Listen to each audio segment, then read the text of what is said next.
Hello everybody and welcome. It is I, or Xpert, and today we're going to be getting into some patch notes. See, I took a little break this week because genuinely there was just nothing for me to upload outside of like guides here and there. But since I haven't pulled the new Sabunak character, there was just no reason for me to upload any content that's even PvP related because yeah, this happened and I don't have the character. I am 200 gems in and I still don't have her, so it's just not going to happen. And then on top of that, I did upload a PvP video this week. If you didn't see it, it was the Philolio Girls Part 2 video. Beautiful thumbnail, by the way, made by me. But literally that video got 70 views as the time of recording this. So, and then comparative to the other video uploaded this week that got over 1,000 views. Thank you so much for that one. Yeah, comparatively, there was just no point for me to make a PvP video if it wasn't for the new characters. So I just didn't upload last week. But we are back. We're going to be making some patch notes here, and we're going to be talking about the new character and whatever else is in this patch notes. So be sure to like, subscribe, comment down below what type of videos y'all want to see from me and what type of videos y'all want to see in the future, because I'm here for the people. And if you got a video idea that you need someone to help you out with, I'm your guy. So that being said, let's go ahead and get into the patch notes. We have a new Merlin, as you can see, like this mermaid looking Merlin. Like her legs are like fish, like the colorway of a mermaid's tail is her legs, you know. But that looks pretty neat. I like the fit, and the little water scarf thing, kind of crazy. I fuck with it, but she looks pretty cool. I like the skin. But you know, global patch notes, they don't like to explain anything about their new character, so I'm gonna throw it up on the screen now. I do have what the character does, and we're gonna be talking about it here. So starting off with her first skill, the debuff. For 2 turns, reduces any single enemy's HP related stats by 30% and deals damage equal to 300% of attack power. That is at rank 3. So I'm imagining at rank 1, instead of 30%, it's 10%. It goes 10, 20, 30, I imagine, but it's hard to tell. Yeah, it really is. And now for her second skill, it is a DOT. Oh, not DOT. What am I talking about? I don't know, man. Anyways, deals 250% of attack power as damage to all enemies and reduce the skill rank. Reduces the special move gauge by the number of skills that are reduced in rank. So her second skill is pretty much the blue Merlin, the OG laboratory blue Merlin, because she has an AoE skill that also reduces skill ranks, and at a higher rank it is able to reduce ult gauge. So it's the same skill, but just on an updated Merlin. I like that, because I do honestly like the OG Blue Merlin. She's not a bad character in perspective to the other OG characters in the game, but now that her cards are updated on a new Merlin, I do like that a lot. Now we know what her ult does. It's really OP. It's an AoE ult based off of some crazy elemental reaction thing, which is interesting because this Merlin, if this, like, I have to read the passive, but as I'm reading it from skill to skill, I just realized that this is Festival Merlin Part 2. So her passive should definitely have the same ability as the other Festival Merlin. Otherwise her ultimate sucks. But let's see. We read her passive this time. At the start of an ally's turn, grants 1 random element to enemies not affected by an element. So it's the same thing. But are the elements the exact same?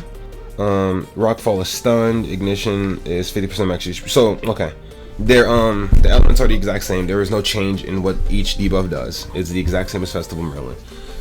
And now for the rest of her passive, when an ally uses a skill on an enemy affected by an element, that element is granted for 3 turns. An ally being, it doesn't have like unknown characters, so any ally can proc it, I believe.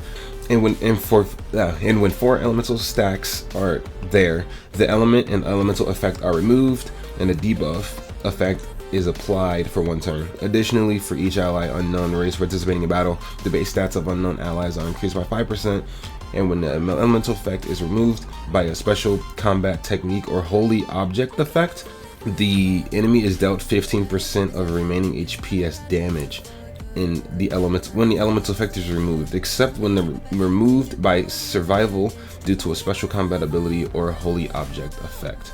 That is a very weird passive for sure. So it's basically like she's giving you extra damage dealt if you remove it without using a holy relic or passive, I think, or is the other way around?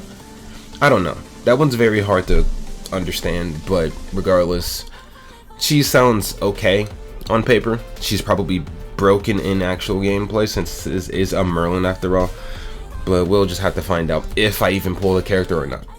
Now, is she a summon? She's not a must summon. You don't need her for your account, not even close. She does not benefit anything. So I'd say, should you summon? Nah, she's a skip for sure. Unless you like Merlin, then go for it. But we do have a new LR character, LILLIA.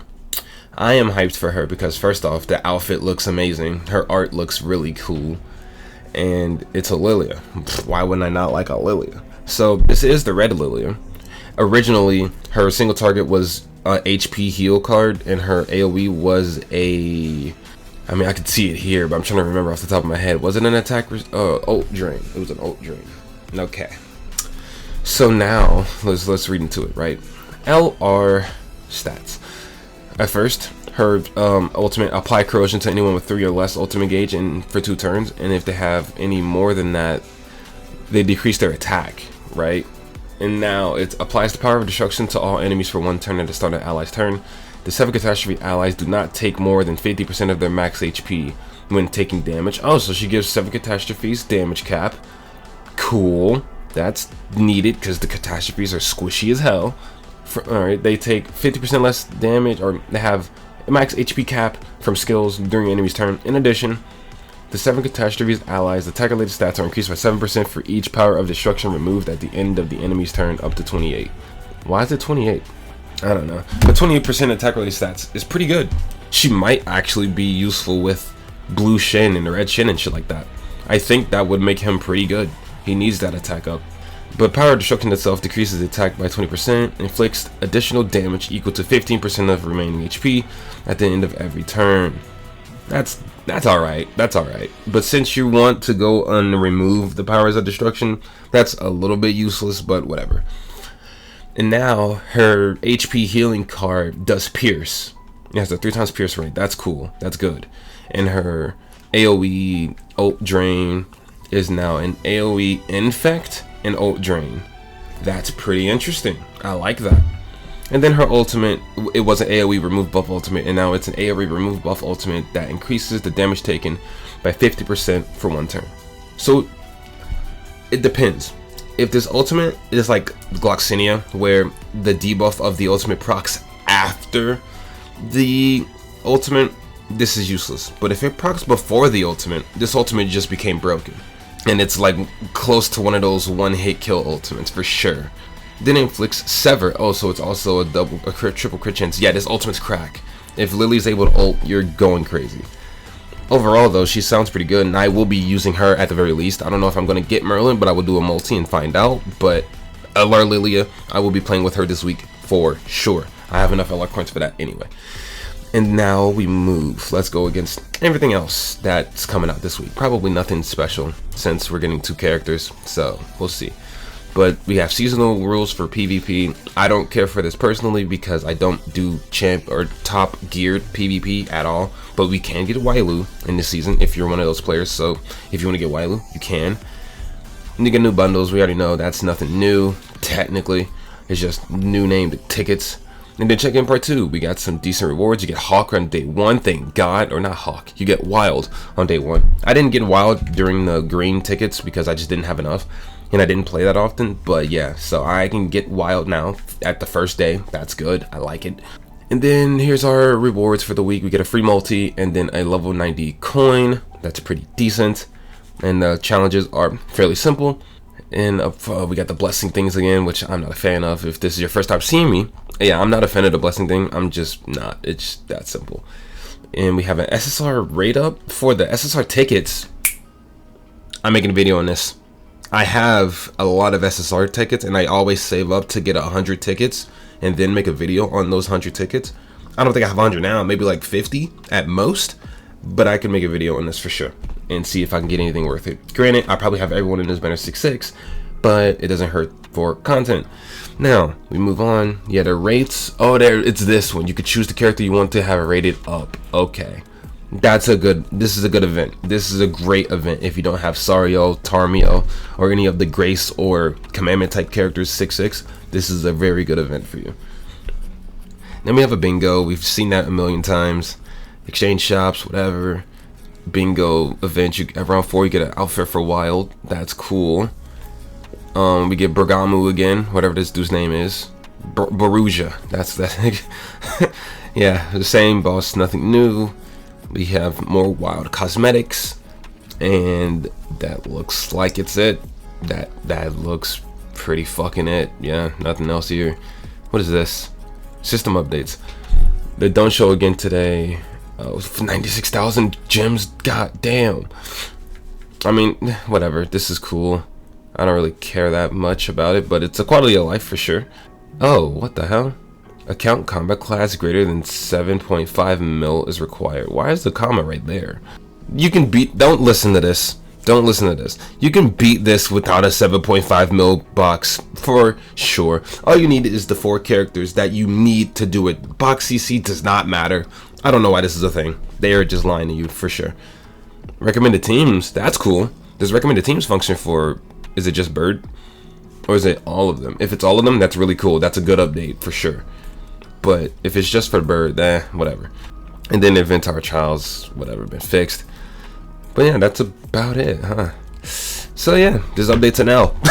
It's just LR LILLIA events like normal. And then we get a new Merlin, which she sounds okay on paper. But she's probably pretty good. But I'm not going to use her. We'll see if I get her lucky. I'll figure it out. But for now, that's not bad at all. So throughout the day, this is a 5 out of 10 update, maybe a 6 if LILLIA is actually good. But other than that, that's gonna be the video. So be sure to like, subscribe, comment down below how you feel about the update, and I'm gonna get out of y'all here. So peace and have a wonderful day. Maybe I might go eat something, who knows.